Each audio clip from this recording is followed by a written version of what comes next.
विद्यार्थियों, विशेषण पढ़ते समय हमने विशेषण की परिभाषा और विशेषण के दो भेद यानी प्रकार हमने देखे, जो कि गुणवाचक विशेषण और संख्यावाचक विशेषण।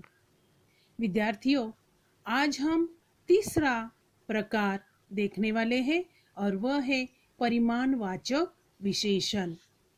परिमाणवाचक विशेषण की परिभाषा: जो शब्द संज्ञा या सर्वनाम की मात्रा यानी नाप तौल का बोध कराते हैं उन्हें परिमाणवाचक विशेषण कहते हैं। जैसे 2 लीटर तेल, 4 किलो गेहूं। इसके ऊपर आधारित उदाहरण हम देखेंगे। पहला वाक्य, आपके दूध में कितना शहद डालूं? दूसरा वाक्य, डिब्बे में 4 किलो गेहूं है। दोनों वाक्यों में जो शब्द अधोरेखांकित है वे दोनों शब्द परिमाणवाचक विशेषण के उदाहरण हैं।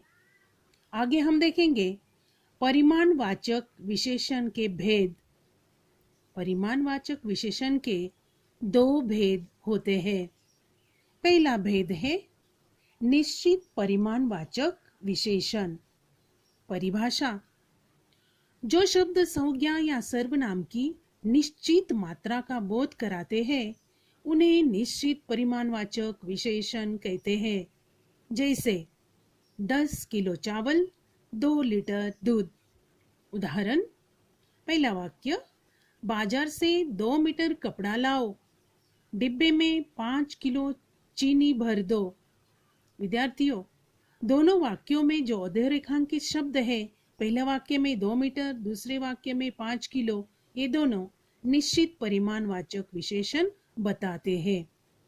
दूसरा प्रकार है, दूसरा भेद, अनिश्चित परिमाणवाचक विशेषण।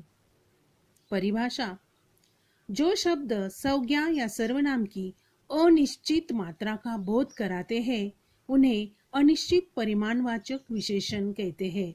जैसे थोड़े चावल, बहुत नमक।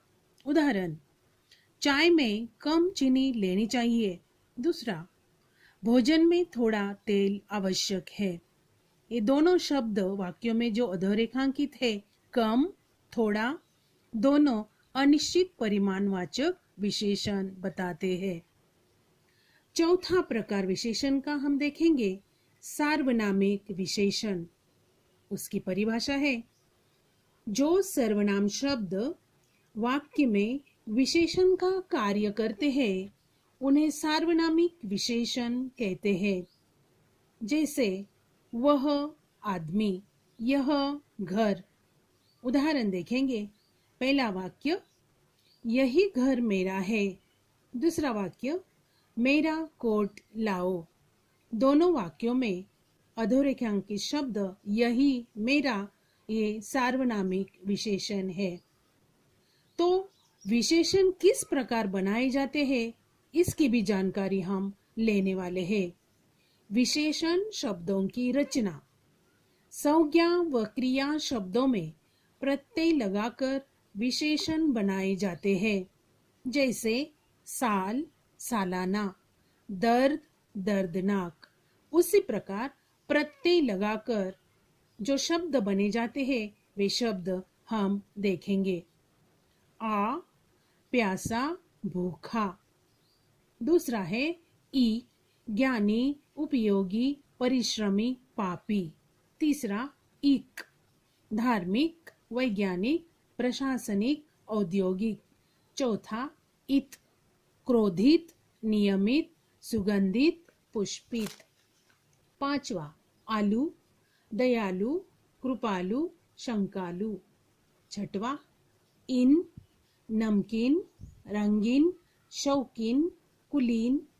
सातवा ईय, भारतीय, राष्ट्रीय, नगरीय, स्वर्गीय। आठवा इला, चमकीला, रंगीला, रेतीला, सुरीला। नौवा दार, शानदार, समझदार, ईमानदार, हवादार। 10वां वान, दयावान, गुणवान, धैर्यवान, रूपवान। 11वां मान, शक्तिमान, बुद्धिमान। 12वां आवना, डरावना, भयावना। तो इस प्रकार प्रत्यय लगाकर विशेषण बनाए जाते हैं, यह भी हमने देखे। आज हम देख चुके हैं परिमाणवाचक विशेषण, उसके दो उपभेद और सार्वनामिक विशेषण। उसके बाद विशेषण शब्दों की रचना यानी प्रत्यय लगाकर बने गए विशेषण। तो बच्चों, इसके ऊपर आधारित कृति स्वाध्याय मैंने आपको उत्तरों के साथ दिया है।